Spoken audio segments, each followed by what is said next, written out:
د مجلسو لحاظ ساتل.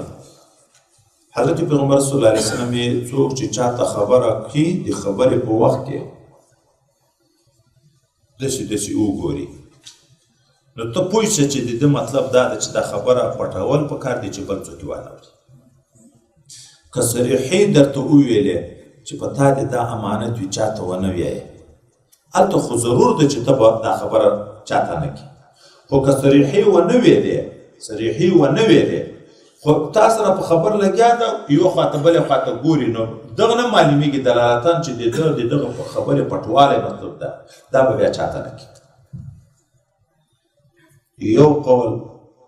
دریم بلم ده په مجلس کې تا ته دلته خبر وکړه، خبر خلاصه شوه، دلته یې نه کته، روان شو یغه خواته، بیا یې درچې وکته چې ودرې دا بل څوک خو به نه وي، دا خبر خو به چا نه یې اورېدلې، روان شو التفات یې وکړم، ته پوه شې چې دا خبره پټولې.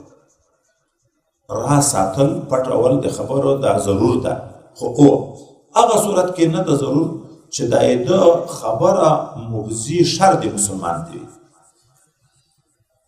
اوس تا ته حال وویلې چې حال ویایمه نن موږ پلانکی مړ کوو، لکه دا نه دي ملګرتیاو په صورتو کې هلته څه عداوت او څه شی موجود دي. نن موږ د پلانکي کور ته ور اوړو، ښځو ته یې بېعزتي رسوو، نن موږ ځو د پلانکي باغ نه شی راش کوو، یا یې د غلا خبره در باندې امانت کړه، یا یې د زنا خبره در باندې امانت کړه، یا یې د قتل او د مسلمان د ازې خبره در باندې امانت کړه.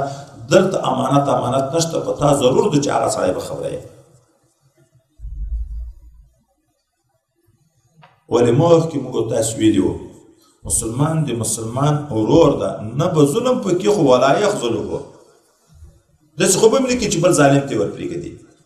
که داسې خبره در باندې امانت که صریحي درته وویلم چې هغه خبره د مسلمان د ضرر وه، هغه مستحق د قتل نه ده چې دا دی ورځي قتل کوي، د ویلو نه ده چې دا یې ورځي، هغه ظلم د ده سره نه ده کړی.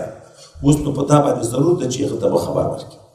نور که نه یې تفصیلي که نه ورته یې دومره ورته یې ګوره نه شپارې ځان سره احتیاط کړه، په باغ د پام کا، په درمن د پام کا. دا مجالس بل امانت او اماناتو کې خیانت دا ناجایز ده.